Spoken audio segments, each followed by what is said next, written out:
Vamos falar de um assunto que gera muita, mas muita dúvida mesmo. Aquela situação, sabe? Uma pessoa faz uma cirurgia estética, particular, tudo planejado, e aí, de repente, acontece uma complicação séria. E agora?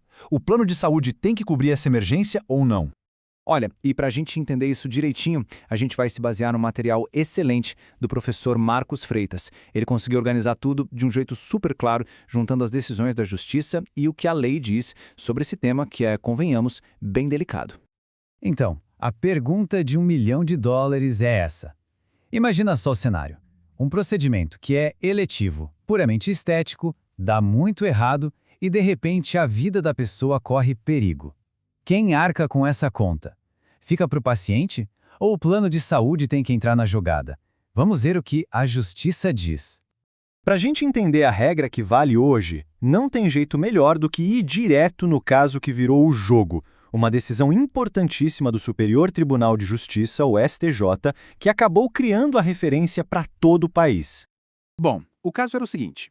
Uma paciente fez 2 cirurgias estéticas por conta própria, uma lipoescultura e uma mastopexia. Só que, no meio do caminho, deu uma complicação bem grave. Ela precisou de exames urgentes e até de uma transfusão de sangue. Num primeiro momento, o tribunal local disse não, negou a cobertura. O argumento era, a origem de tudo foi uma cirurgia que o plano não cobria, então, sem cobertura.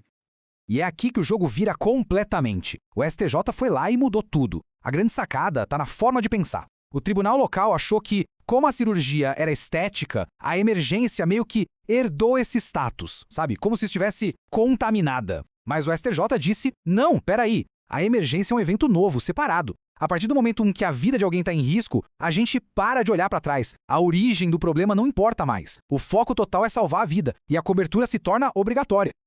Mas claro, essa decisão do STJ não surgiu do nada, né? Ela está muito bem amarrada na nossa legislação. Vamos dar uma olhada no que a lei realmente fala sobre isso. O ponto central de toda essa discussão é a gente entender o que a lei considera uma emergência. E a definição oficial, que vem do Conselho Federal de Medicina, não deixa espaço para dúvida. Emergência é qualquer situação de risco iminente de vida ou de um sofrimento muito intenso que precisa de tratamento na hora. Veja bem, não importa a causa. O que importa é a consequência, o risco real. E essa definição nos leva direto para 2 regras de ouro. Primeiro, a Lei dos Planos de Saúde. O artigo 35C é direto ao ponto. Cobertura de emergência com risco de vida é obrigatória. Fim de papo. E para não ter erro, uma resolução da ANS, que é quem fiscaliza os planos, bate o martelo. As complicações de um procedimento devem ser cobertas, mesmo que o procedimento inicial não fosse. A lei está ali para proteger a vida, acima de qualquer coisa. E essa decisão do STJ não é uma voz solitária, não. Ela está totalmente alinhada com o que a gente no direito chama de doutrina, que nada mais é do que o pensamento dos grandes especialistas da área. Vamos ver como eles defendem exatamente essa mesma ideia. Por exemplo, o jurista Carlos Roberto Siqueira Castro, ele leva a discussão para um outro patamar. Para ele, isso aqui não é só uma briga sobre cláusula de contrato. Cobrir uma emergência é uma questão de dignidade da pessoa humana, porque a saúde é um direito fundamental, que está acima do que está escrito no papel. Na mesma linha, a Gisele Martinez vai até mais longe. Ela diz que negar essa cobertura seria andar para trás, um verdadeiro retrocesso, tanto social quanto jurídico. Seria como dizer que o compromisso do plano com a vida do cliente tem uma condição, e que esse compromisso some justo na hora que a pessoa mais precisa. A defesa dela é que a ajuda tem que ser completa. E tem outra visão super importante, que é a do direito do consumidor, trazida pelo Fábio Ulha Coelho. Ele lembra de uma coisa básica. Nessa relação, o paciente é sempre o lado mais fraco. E numa situação de vida ou morte, essa fraqueza fica escancarada. Aí, a responsabilidade do plano de saúde, que é o fornecedor do serviço, fica ainda mais evidente. E para fechar, a Maria Helena Diniz reforça a chamada função social do contrato. Um plano de saúde não é um produto qualquer.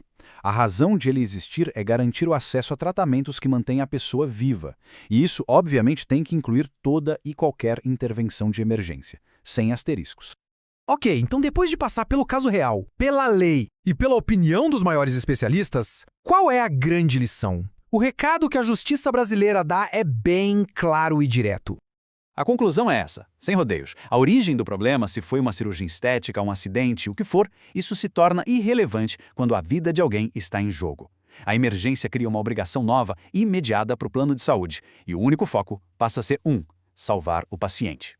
E tudo isso nos deixa com essa reflexão final, que é o coração da questão, né? Até que ponto um documento, um contrato, pode colocar um limite num direito tão fundamental quanto o direito à vida? A resposta do STJ, como a gente viu, é bem contundente.